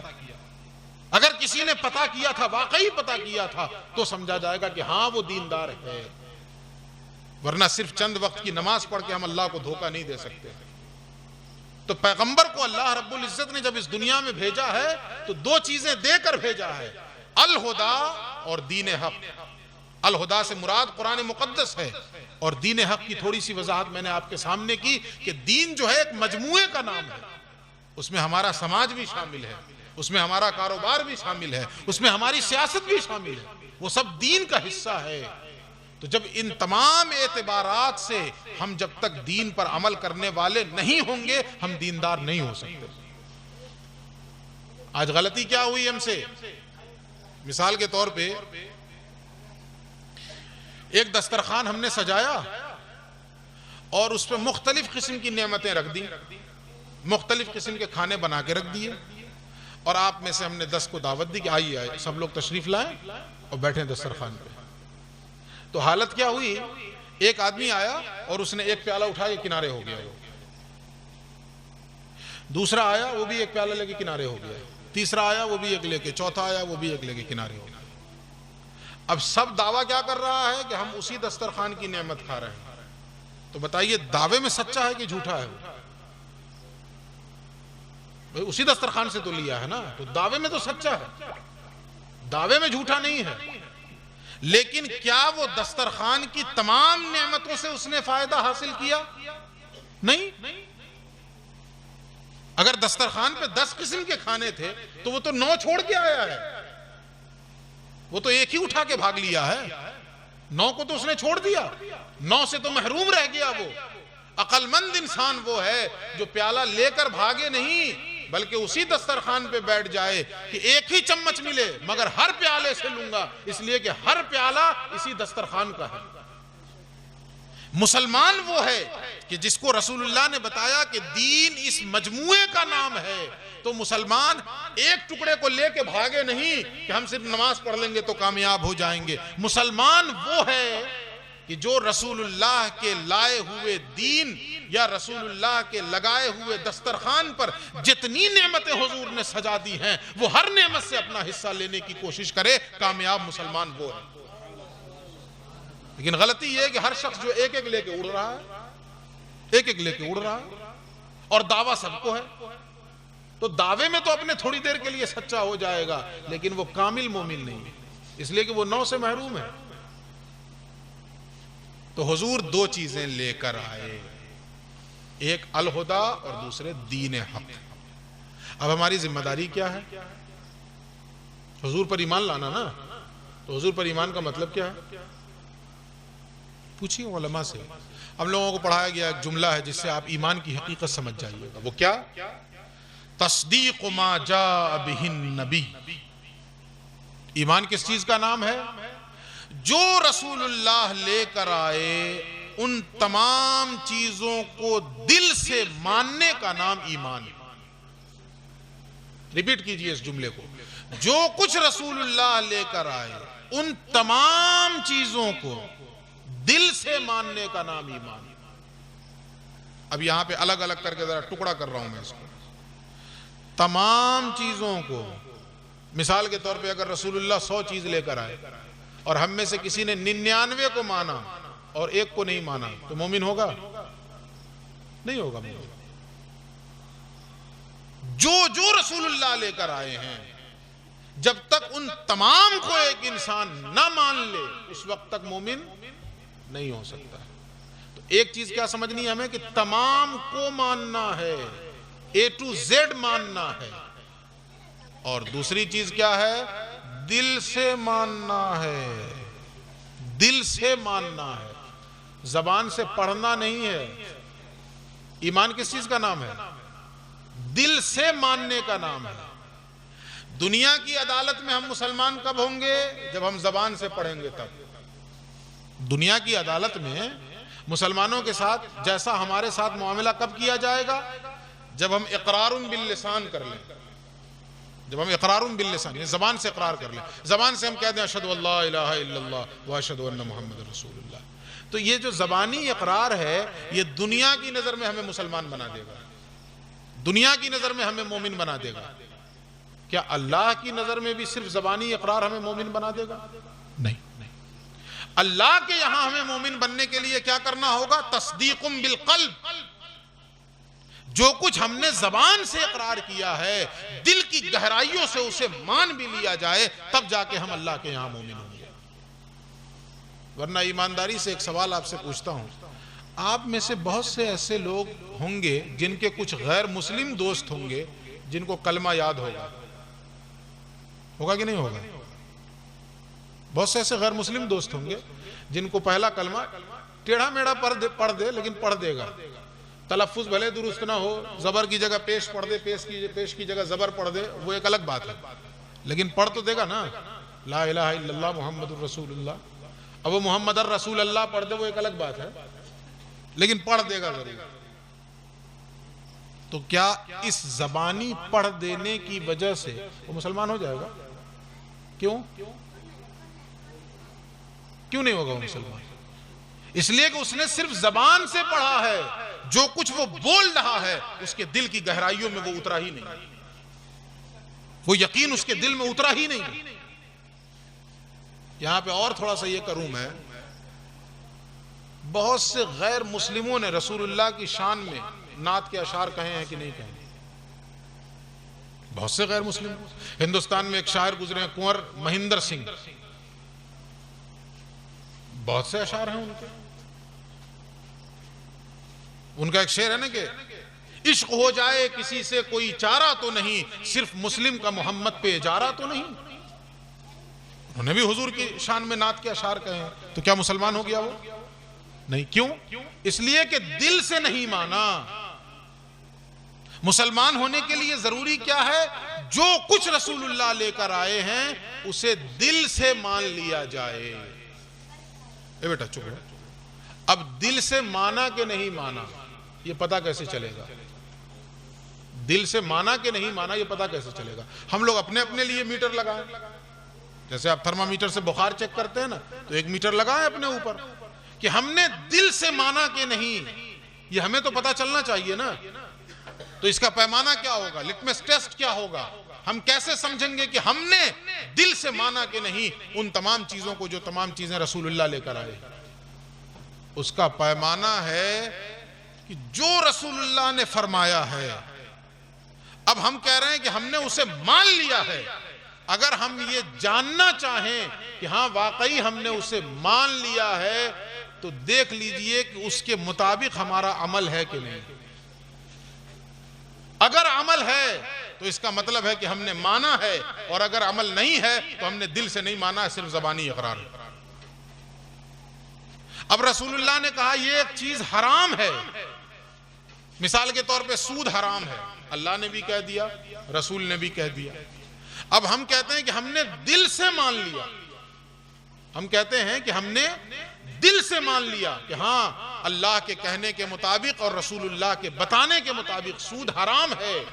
تو ہمیں پتہ کیسے چلے گا کہ ہم نے دل سے مانا ہے کہ نہیں مانا ہے؟ عمل دیکھ لیں اپنا. اگر ہم سود میں ملوث ہیں تو اس کا مطلب ہے ہم نے دل سے نہیں مانا. اگر ملوث ہیں تو دل سے نہیں مانا. تو ایک ایک چیز کا جائزہ لیجئے اپنے عمل سے. یہ گورکھ دھندا ہم نے پھیلا دیا ہے کہ نہیں عمل سے کچھ نہیں ہوتا ہے. نہیں، عمل ہی تو ہمیں بتائے گا. اس لیے صحابہ کرام کیا کہتے تھے کہ ہم تو مومن اور کافر کی پہچان ہی نماز سے کرتے تھے. صحابہ کہتے تھے کہ ہم پہچانتے کیسے تھے کہ کون مسلمان ہے اور کون کافر ہے؟ تو ہم اس سے پہچانتے تھے کہ جو نماز پڑھ رہا ہے وہ مسلمان ہے، جو نہیں پڑھ رہا وہ کافر ہے. یہ صحابہ کہا کرتے تھے. ایمانداری سے بتائیے اگر صحابہ کی اس پہچان پہ اگر آج ہم اور آپ اپنے معاشرے میں مسلمانوں کو اور غیر مسلموں کو پہچاننا شروع کر دیں تو کتنے مسلمان بچیں گے؟ اگر اس پہچان پہ تولنا شروع کر دیں تو جس پہچان کو صحابہ بتا رہے ہیں کہ ہم تو پہچانتے ہی تھے نماز سے کہ کون مومن ہے کون کافر ہے. اور حضور کی حدیث ہے بین العبد و بین الکفر ترک الصلاۃ، کہ بندہ اور اس کے کفر کے درمیان جو چیز خط امتیاز ہے وہ نماز ہے. ایک طرف بندہ ہے دوسری طرف کفر ہے، بیچ میں نماز ہے. یہ نماز ہی ہے جو کفر کو بندے سے دور رکھے ہوئے ہے اور بندے کو کفر سے دور رکھے ہوئے ہے۔ اگر یہ نماز نکال دی جائے تو بندہ کفر سے جا کے گلے مل لے گا، کفر بندے سے آ کے گلے مل لے گا۔ پھر حضور کی اس حدیث کا کیا مطلب ہے؟ الصلاۃ عماد الدین من اقامها فقد اقام الدین ومن هدمها فقد هدم الدین، یا دوسری روایت میں ہے ومن ترکها فقد هدم الدین۔ نماز دین کا کھمبا ہے، جس نے نماز قائم کیا اس نے دین قائم کیا، جس نے نماز چھوڑی اس نے دین گرا دیا۔ تو ہم رسول اللہ کی جملہ چیزوں پر ایمان لائے ہیں کہ نہیں لائے ہیں؟ پہچاننے کا آلہ کیا ہوگا، پیمانہ کیا ہوگا؟ عمل۔ اگر ہم یہ کہہ رہے ہیں کہ ہم نے یہ چیز مان لیا ہے کہ رسول اللہ نے فرمایا ہے تو پھر اس کے مطابق عمل ہونا چاہیے۔ اگر عمل نہیں ہے تو اس کا مطلب ہے کہ ہم نے مانا نہیں ہے، دھوکہ دے رہے ہیں۔ اب خلاصہ کیا نکلا؟ خدا کے واسطے، خدا کے واسطے ربیع الاول شریف کا مہینہ ہے، جشن منائیں، خوب جشن منائیں، خوب چراغاں کریں۔ اس بار تو اب ممکن نہیں ہے، ورنہ جلوس بھی ہم لوگ نکالتے تھے۔ اس بار چونکہ حالات ویسے نہیں ہیں، دو چیزیں ہیں، کووڈ-19 بھی ہے اور الیکشن بھی ہے، تو شاید ممکن نہ ہو سکے، پرمیشن نہ مل سکے، لیکن بقیہ چیزیں تو کر ہی سکتے ہیں نا۔ ہم اپنے گھروں میں محافل میلاد کریں، درود کی کثرت کریں، بچوں کے ساتھ بیٹھ کر درود کی محفل سجا لیں۔ لیکن یہ سب کچھ کرنے کے ساتھ ساتھ ایک محاسبہ اور کریں کہ اللہ نے اس ماہ مبارک میں جب پیغمبر کو بھیجا تھا تو خالی ہاتھ نہیں بھیجا تھا، دو چیزیں دے کر بھیجا تھا، الہدا اور دین حق۔ تو ہم اپنا محاسبہ کریں کہ اس رسول کا جشن مناتے وقت ہم یہ دیکھیں کہ وہ دو چیزیں ہماری عملی زندگی میں داخل ہوئی ہیں کہ نہیں ہوئی۔ قرآن ہماری زندگی میں داخل ہوا کہ نہیں ہوا، اور دین ہماری زندگی میں داخل ہوا کہ نہیں ہوا۔ اگر قرآن ہماری زندگی میں داخل ہوا، اگر دین ہماری زندگی میں داخل ہوا، تو یہ جشن ہمیں کامیابی کی منزلوں سے ہمکنار کرے گا۔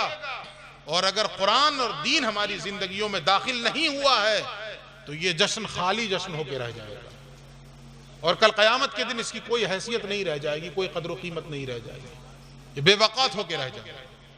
تو ہم اپنا محاسبہ کریں، اپنا جائزہ لیں کہ قرآن ہماری زندگی میں ہے کہ نہیں۔ لیکن ہم اس پر بھی جائزہ لینا تو بہت افسوسناک صورت ہے، بہت افسوسناک صورت۔ جو پچھلی نسل ہے، جو بوڑھے لوگ بیٹھے ہیں یہاں، پچھلی نسل میں تو ایک غنیمت ہے کہ قرآن پڑھنا جانتے تھے، وہ لوگ قرآن پڑھنا جانتے تھے، پرسنٹیج لوگ۔ چونکہ اس زمانے کا دستور یہ تھا کہ مسلمان گھرانوں میں بچوں کی تعلیم کی ابتدا جو ہے وہ عربی سے ہوتی تھی، تعلیم کی ابتدا عربی سے، الف با سے ہوتی تھی نا، سب سے پہلے الف با پڑھایا جاتا تھا نا، تو الف با یہ عربی والا تھا، عربی والا، اردو والا نہیں۔ آپ کہیں گے الف با تو اردو میں بھی ہے، لیکن وہ جو الف با جس سے بسم اللہ خوانی ہوتی تھی وہ عربی والا، چونکہ روٹ کیا ہوتا تھا، اس الف با کو پڑھو، اس کے بعد یسرنا القرآن پکڑو، یہی روٹ ہوتا تھا نا۔ پھر یسرنا القرآن پڑھ لیے تو اب اما سپارہ پڑھو، اس کو پڑھ لیے تو الف لام میم پڑھو، پھر سیقول پڑھو، پھر قرآن میں آؤ، یہی تو روٹ ہوتا تھا نا۔ تو یہ روٹ آپ دیکھیں تو اس سے سمجھ میں آئے گا کہ ہماری جو ابتدا ہوتی تھی، آغاز جو ہوتا تھا، بسم اللہ خوانی جو ہوتی تھی وہ عربی سے ہوتی تھی، الف با سے ہوتی تھی، اور اس کے لیے پورا تجھ کو احتشام کیا جاتا تھا، سفید چادر بچھائی جاتی تھی، بچے کو بٹھایا جاتا تھا، مولوی صاحب تشریف لاتے تھے، اور گھر والوں کی طرف سے مولوی صاحب کی خدمت میں تحفے تحائف پیش کیے جاتے تھے۔ اس ہم نے اپنے بچپن میں دیکھا ہے کہ لنگی ہے، گمچھا ہے، ٹوپی ہے، کرتے کا کپڑا ہے، کچھ پیسے ہیں، پان کھاتے ہوں تو پان وغیرہ بھی ہے، یہ ساری چیزیں پیش کی جاتی تھی کہ نہیں پیش کی جاتی تھی؟ اتنا اہتمام کس لیے کیا جاتا تھا؟ عربی پڑھانے کے لیے، عربی پڑھانے کے لیے۔ ایمانداری سے بتائیے آج عربی پڑھانے کے لیے کیا مسلمانوں کے اندر یہ ذوق ہے، یہ شوق ہے؟ جو سب سے چھٹا ہوا بچہ ہوگا نا اسے مدرسے کو بھیجا جاتا ہے، اور جو بریلینٹ اسٹوڈنٹ ہوگا جس کے اندر سمجھنے کی صلاحیت زیادہ ہوگی اسے انگلش میڈیم میں بھیجا جاتا ہے۔ بلکہ باضابطہ گارجین آگے کہہ بھی دیتا ہے، اس کے منہ سے یہ بات نکل بھی جاتی ہے کہ مولوی صاحب بہت پریشان کرتا ہے، گھر میں رکھ لیجئے اس کو۔ مطلب آپ کی پریشانی مولوی اپنے سر لے لے اور آپ چھٹکارا پائیں، اور جو کامیاب بچہ تھا وہ جائے وہاں انگلش میڈیم اسکول۔ آج کی یہ صورتحال ہو گئی۔ تو جو پرانی نسل تھی وہ کم از کم عربی پڑھنا جانتی تھی، پڑھنا جانتی تھی، سمجھنا نہیں. ہاں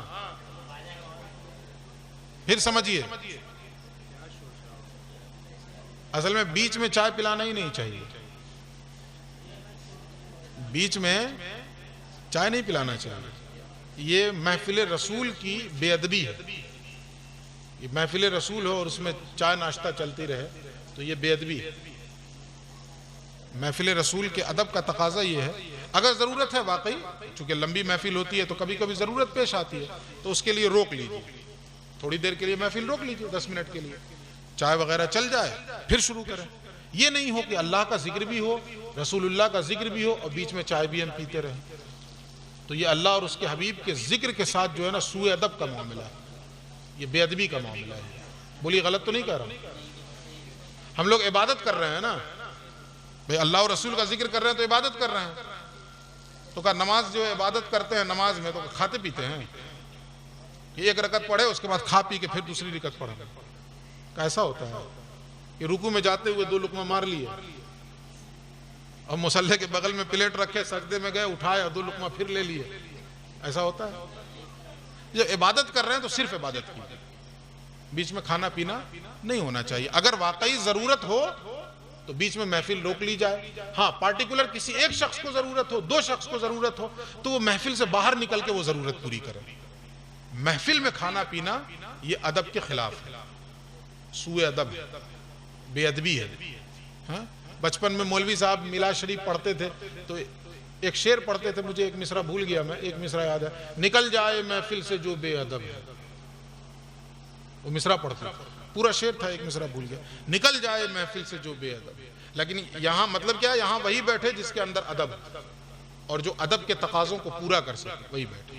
خیر، تو کیا بتا رہا تھا میں؟ ہاں جو پہلی نسل تھی ہماری، جو چیز رسول اللہ لے کر آئے، الہدا قرآن، اسے پڑھنا تو جانتی تھی لیکن سمجھنا وہ بھی نہیں جانتی. کیا بات صحیح ہے یا نہیں؟ یہ سمجھنا جانتے تھے، سمجھنا وہ بھی نہیں جانتے. وہ طوطے کی مانند جو ہے کچھ پڑھ لے رہے ہیں، انہیں پتہ ہی نہیں ہے کہ میرا رب مجھ سے کیا کہہ رہا ہے. تو ایک چیز تو تھی ان کے اندر، ایک خوبی تھی کہ پڑھنا جانتی تھی، مگر 2 خوبیاں ان کے اندر بھی نہیں تھی. کیا؟ ایک سمجھتے نہیں تھے اور دوسرے یہ کہ جاننے کے باوجود پڑھتے نہیں. پڑھنا تو جانتے ہیں لیکن پڑھتے ہیں؟ ایمانداری سے بتائیے، جتنے لوگ قرآن پڑھنا جانتے ہیں کیا ان کی زندگی کا معمول ہے کہ وہ روزانہ تلاوت کرتے ہیں؟ بولیے، کیا ہماری مسجدوں میں یہ ماحول ہے؟ یہاں فجر کی نماز کے بعد جو ہے لوگ بیٹھ کر کے قرآن کی تلاوت کر رہے ہیں؟ نہیں. کیا ہمارے گھروں کا یہ ماحول ہے کہ فجر کی نماز کے وقت لوگ اٹھتے ہیں اور نماز پڑھنے کے بعد عورتیں جو ہیں گھر میں قرآن شریف کی تلاوت کر رہی ہیں؟ یہ ماحول ہی ختم ہو گیا. پرانی دادیاں تھیں تو وہ بیچاری جو ہے نا 5 سورہ وغیرہ رکھی رہتی تھیں، 16 سورہ وغیرہ رکھی رہتی تھیں، وہ پڑھا کرتی تھی. لیکن آج کی جنریشن وہ تو اس سے بھی گئی، اور آج کی جنریشن کی تو صورتحال اس سے بھی نازک ہے. 80% مسلمان جو اس وقت نئی جنریشن ہے انہیں قرآن پڑھنا بھی نہیں آتا، قرآن پڑھنا بھی نہیں آتا ہے. اور یہ بات بھی آپ کو بتا دوں، اللہ سلامت رکھے مدرسوں کو، گرچہ مدرسے اس معیار کے نہیں رہے جس معیار کے ہوا کرتے تھے، لیکن اس کے باوجود بھی جو کچھ جو بھرم باقی ہے نا وہ ان مدرسوں نے بچا رکھا ہے، ورنہ شاید کوئی نماز پڑھانے والا نہ ملے. میں ہریانہ کے کچھ علاقوں میں جاتا ہوں پروگرام میں. حضرت سمر میاں دہلوی علیہ رحمت و رضوان جب حیات سے تھے تو ان کے ساتھ بھی کئی مرتبہ جانا ہوا.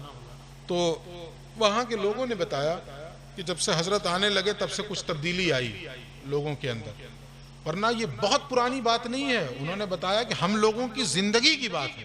تو ظاہر ہے کہ بتانے والا جب بتا رہا ہے کہ ہماری زندگی کی بات ہے تو 25-50 سال کے اندر ہی کی تو بات ہوگی نا.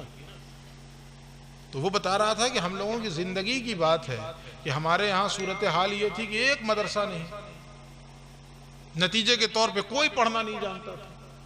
ہوتا یہ تھا کہ کسی کا انتقال ہو جائے تو جنازہ پڑھانے والا کوئی نہیں ملتا، تو ہم یوں ہی اسے دفن کر دیتے تھے بغیر نماز جنازہ کے، اور اس کی قبر پہ ایک ڈنڈی گاڑ دیتے تھے. وہ قبر پہ ڈنڈی کیوں گاڑتے تھے؟ وہ علامت ہوتی تھی وہ ڈنڈی کہ کبھی کوئی عالم ادھر سے گزرے گا، وہ ڈنڈی دیکھے گا تو سمجھ جائے گا کہ اس مردے کی جنازے کی نماز نہیں ہوئی ہے، تو وہ وہاں کھڑے ہو کر نماز جنازہ پڑھ دے گا اور وہ ڈنڈی گرا کے چلا جائے گا۔ تو ان لوگوں نے بتایا کہ بھلا ہو کہ حضرت آنے لگے تو کچھ دین کا کام ہونے لگا، کچھ مدرسے شروع ہو گئے تو ہمارے بچوں نے کچھ پڑھا لیا، تو آج نماز جنازہ پڑھانے کے لیے ہمیں مل جا رہے ہیں، نکاح پڑھانے والا ہمیں مل جا رہا ہے۔ تو جو کچھ ہے اس ماحول میں یہ مدرسے غنیمت ہیں کہ انہوں نے کچھ تو بھرم بچا کے رکھا ہے نا، ورنہ مسلمانوں کی صورتحال کیا ہے؟ ہم اور آپ جائزہ لیں اپنا کہ جب جشن منانے کی بات آتی ہے تو چھوٹے سے لے کر بڑا تک اور جوان سے لے کے بوڑھا تک سب اس جشن میں شریک ہوتا ہے، اور ہونا بھی چاہیے۔ کہ پیغمبر کی آمد کا جشن نہ منے تو پھر کس کا منے گا؟ پھر کس کا جشن منایا جائے گا؟ اگر ان کی ولادت کے دن میں خوشیاں نہیں منائی جائیں گی تو پھر کب خوشی منائی جائے گی؟ اصل عید کا دن تو وہ ہے، اصل خوشی کا دن تو وہ ہے، لیکن اس وقت ہمارے بچے بھی اس جشن میں شریک ہو رہے ہیں۔ کم سے کم ہم اپنے لیے بھی محاسبہ کریں اور بچوں کو یہ ترغیب دلائیں کہ میرے بچے آج رسول اللہ کی پیدائش کا دن ہے، اور قرآن کی ذرا اس آیت پہ نظر ثانی کرو کہ اللہ نے جب اپنے رسول کو بھیجا تھا تو 2 چیزیں دے کر بھیجا تھا، تم نے ان 2 چیزوں کو اپنایا ہے کہ نہیں اپنایا؟ اور نہیں اپنایا تو فکر پیدا کرو کہ آنے والے ربیع الاول سے پہلے تمہارا یہ سینہ جو ہے ان 2 چیزوں سے معمور ہو جانا چاہیے، ایک قرآن مقدس اور دوسرے دین متین۔ لیکن قرآن مقدس سے ہمارا رشتہ کیا ہے؟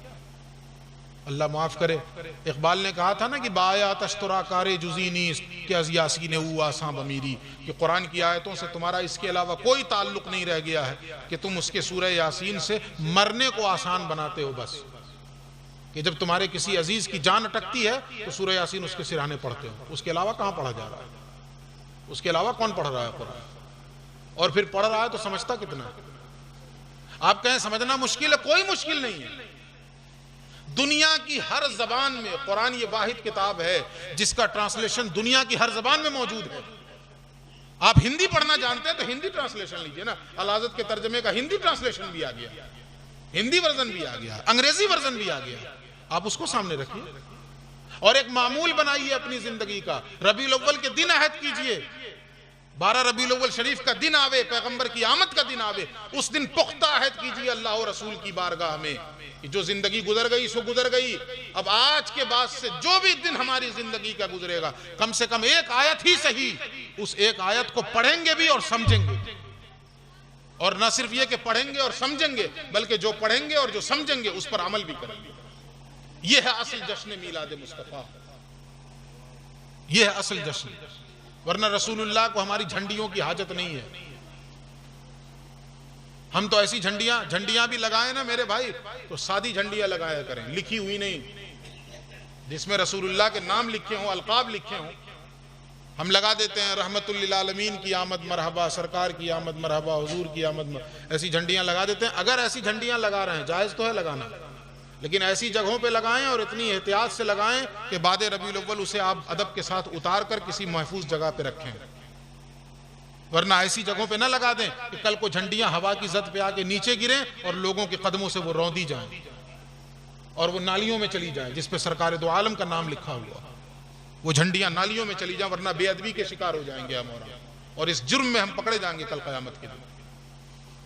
یا تو سادی جھنڈیاں لگائیں بالکل جس پہ کچھ بھی نہ لکھا ہو، اور اگر لکھی ہوئی جھنڈیاں لگاتے ہیں تو پھر اس احتیاط کے ساتھ لگائیں کہ ایسی جگہ پہ لگائیں گے کہ اسے آسانی سے اتار لیں اور پھر اسے محفوظ جگہ پہ رکھیں۔ اگر زیادہ ہو جائیں تو کسی قبرستان وغیرہ میں لے جا کر اسے دفن کر دیں یا کسی تالاب وغیرہ میں لے جا کر اسے ڈبو دیں، لیکن یہ تو نہ ہو کہ لوگوں کی قدموں کی ٹھوکروں میں وہ جھنڈیاں آویں جس پہ سرکار کے القاب لکھے ہوئے ہیں، آداب لکھے ہوئے ہیں۔ غلط تو نہیں کہہ رہا ہوں؟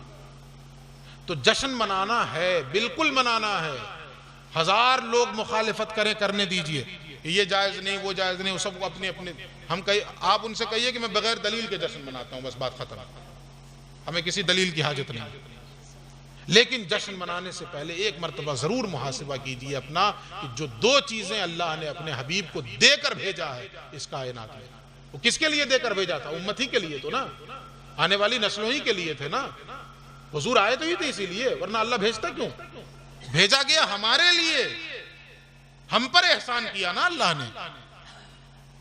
جو قرآن کی آیت ہے لقد من اللہ علی المؤمنین اذ بعث فیہم رسولا من انفسہم. مومنین پہ اللہ نے احسان فرمایا ہے کہ انہی میں سے اللہ رب العزت نے ایک رسول ان کے درمیان بھیج دیا. تو آئے ہیں وہ ہمارے لیے. تو جب وہ ہمارے لیے آئے ہیں تو وہ جو چیز لے کر آئے ہیں وہ کس کے لیے لائے؟ اپنے لیے. ہمارے ہی لیے تو لائے ہیں نا. وہ چیز ہمارے لیے لے کر آئے, تحفہ لے کر آئے. آج ہماری حالت یہ ہے کہ ہمارے گھر میں کوئی آوے, بڑا آ جائے, والد صاحب آ جائیں, چچا آ جائیں, تو ہم لوگ امید بھری نظروں سے دیکھتے ہیں کوئی تحفہ لے کے آئے کہ نہیں لے کے آئے. امید بھری نظروں سے دیکھتے ہیں کہ نہیں دیکھتے ہیں, اور لپک کے اس کا استقبال کرتے ہیں, دونوں ہاتھ سے اس تحفے کو پکڑتے ہیں. رسول اللہ کے یہاں سے تحفہ لے کر آئے ہیں, الہدا اور دین حق, اور ہم اتنے نااہل ہو گئے کہ ہمیں اس تحفے کو قبول کرنے کا بھی جذبہ نہیں کہ ہاں ہم بڑھ کے سینے سے لگائیں, استقبال کریں اور اس تحفے کو گلے سے لگائیں اور اپنے اندر اسے جگہ دیں. تو بولیے, میرا یہ پیغام ہے کہ ہم اس ماہ ربیع الاول میں جب 12ویں شریف آوے تو اس دن ایک مرتبہ اپنا جائزہ لیں گے کہ ہمارے اندر یہ دو چیزیں ہیں کہ نہیں ہیں. اگر ہیں تو سبحان اللہ, شکر کا سجدہ ادا کریں, اور اگر نہیں ہیں تو اللہ کی بارگاہ میں رجوع کریں, اور اللہ کی بارگاہ میں اس کے حبیب کے توسط سے توبہ بھی کریں اور پختہ ارادہ بھی کریں کہ پروردگار جو زندگی گزر گئی سو گزر گئی, اب آنے والی زندگی میں اپنے حبیب کے صدقے مجھے یہ توفیق دے دے کہ جو تو نے اپنے حبیب کے ذریعے دو چیزیں بھیجی ہیں ان دو چیزوں کو میں اپنی عملی زندگی میں من و عن اتار لوں اور اس کے مطابق ہی ہماری زندگی گزرے. تب تو ہم اپنی محبت کے دعوے میں سچے ہوں گے, ورنہ صرف زمانی جمع خرچ ہوگا. ایک حدیث بھی میں نے پڑھا تھا, وہ حدیث کیا ہے؟ حضور فرماتے ہیں بعثت معلما, اللہ نے مجھے ایز اے ٹیچر دنیا میں بھیجا ہے, مدرس بنا کر بھیجا ہے, معلم بنا کر بھیجا ہے. یہ علماء انبیاء کے وارث کیوں ہیں؟ اسی لیے تو وارث ہیں نا. رسول اللہ کو اللہ نے جو بنا کر بھیجا تھا, معلم بنا کر, تعلیم دینے والے.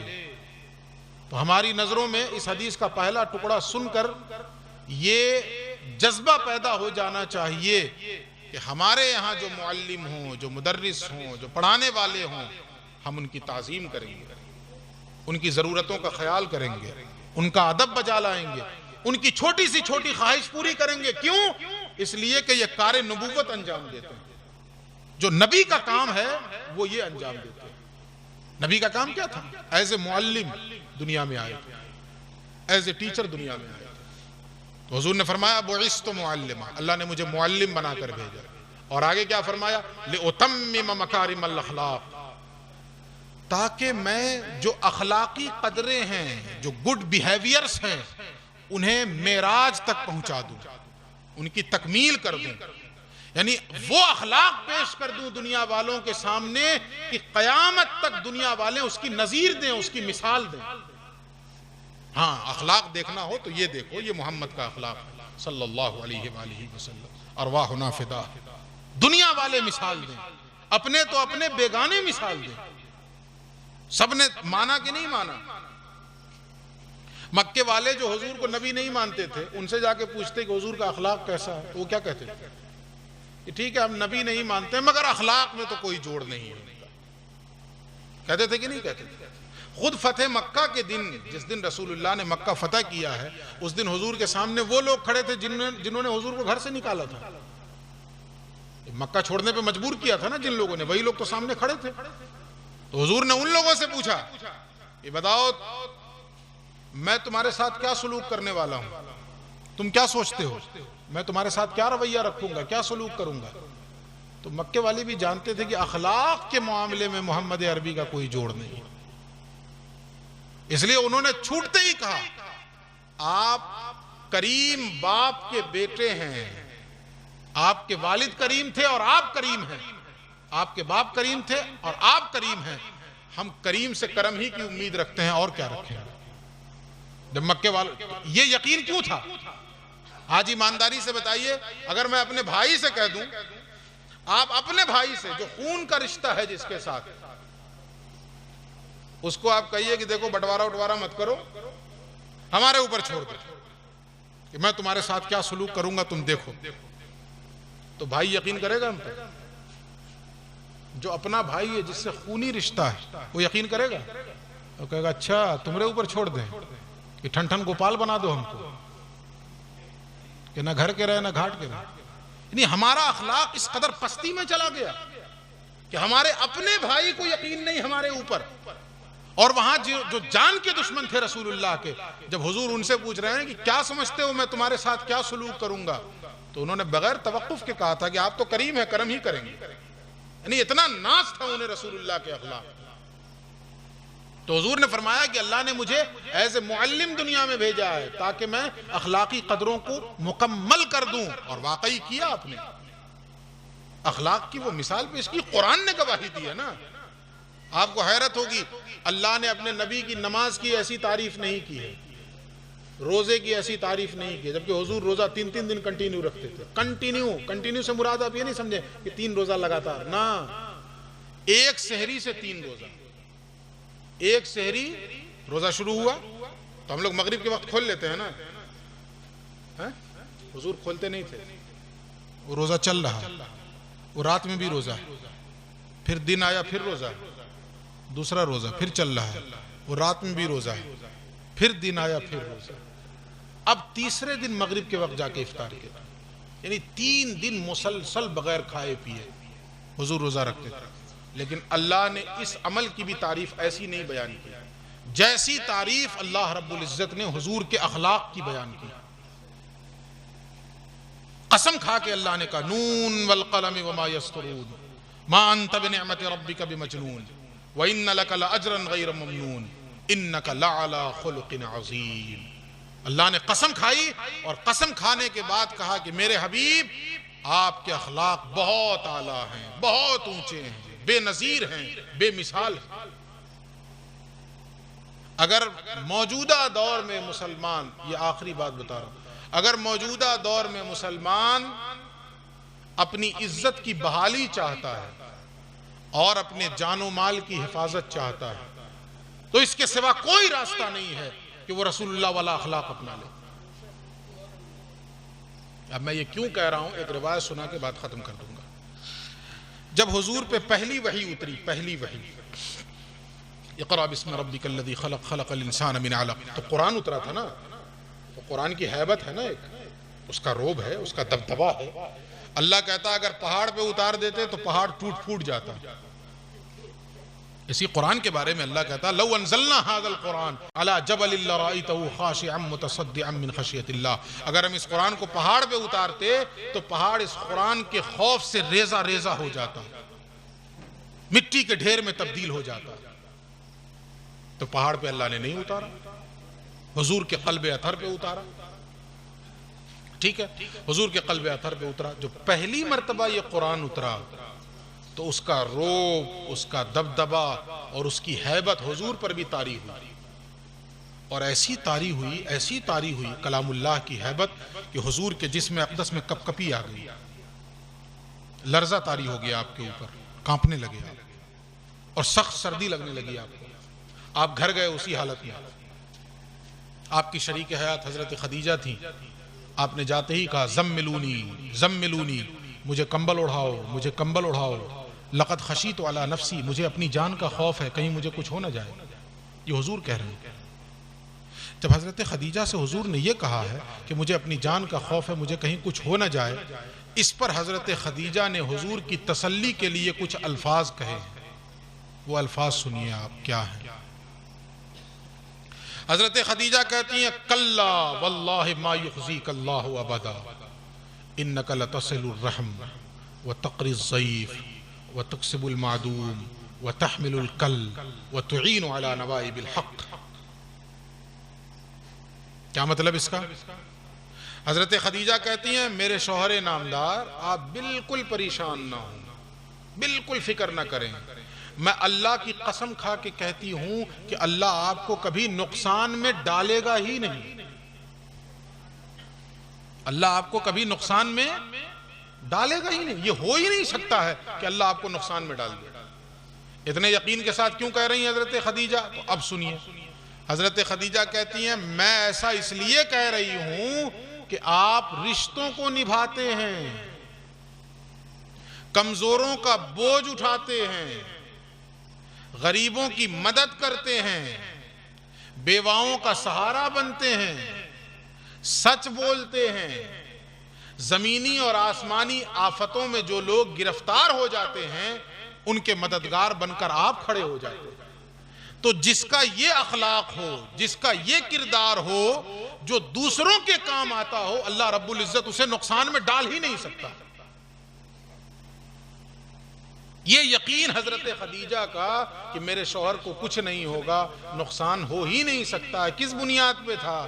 کہ آپ کے اخلاق اچھے تھے۔ اس لیے نہیں تھا کہ آپ نماز بہت پڑھتے تھے، آپ کے اخلاق اعلیٰ تھے۔ آج ہم میں کا ہر شخص پریشان ہے کہ پتہ نہیں ہمارا فیوچر کیا ہوگا، پتہ نہیں ہمارا مستقبل کیا ہوگا، سی اے آ جائے گا تو کیا ہوگا، این آر سی آ جائے گا تو کیا ہوگا۔ ہم سب پریشان ہیں کہ نہیں ہیں؟ حضرت خدیجہ کے الفاظ کی صورت میں اگر میں یہ کہوں کہ اگر ہم اپنے آپ کو پورے یقین کے ساتھ نقصان سے اور خسارے سے بچانا چاہتے ہیں اور اپنی عزتوں کی حفاظت چاہتے ہیں تو اس حدیث کی روشنی میں رسول اللہ والا اخلاق پیدا کر لیں۔ ہم بھی ضرورت مندوں کے کام آنے لگ جائیں، ہم بھی رشتوں کو نبھانے لگ جائیں، ہم بھی کمزوروں کا بوجھ اٹھانے لگ جائیں، ہم بھی یتیموں اور بیواؤں کا سہارا بن جائیں۔ جو دوسروں کے کام آتا ہے اللہ اس کے کام آتا ہے۔ حدیث موجود ہے نا کہ تم زمین والوں پر رحم کرو، آسمان والا تم پر رحم کرے گا۔ آج ہم نے لوگوں کی مدد کرنا چھوڑ دیا ہے، اللہ نے ہماری مدد کرنا چھوڑ دیا۔ حضور کی حدیث ہے واللہ فی عون العبد ما کان العبد فی عون اخیہ، اللہ رب العزت اس وقت تک بندے کی مدد فرماتا رہتا ہے جب تک بندہ اپنے بھائی کی مدد کرتا رہتا ہے۔ جب ہم میں سے کوئی شخص اپنے کسی بھائی کی مدد کر رہا ہوتا ہے اس وقت اللہ بھی اس کی مدد کر رہا ہوتا ہے۔ ہم نے اپنے بھائیوں کی مدد سے ہاتھ اٹھا لیا ہے تو اللہ نے بھی ہماری مدد سے اپنا دست کرم اٹھا لیا ہے۔ جاؤ جھیلو تم، مرو تم۔ اس لیے ضرورت ہے، دو حصے کی میری تقریر تھی، آیتوں کی روشنی میں کیا کہ جو رسول اللہ لے کر آئے ہیں اسے اپنی زندگی میں اپنایا جائے، اپنا کر جشن منایا جائے۔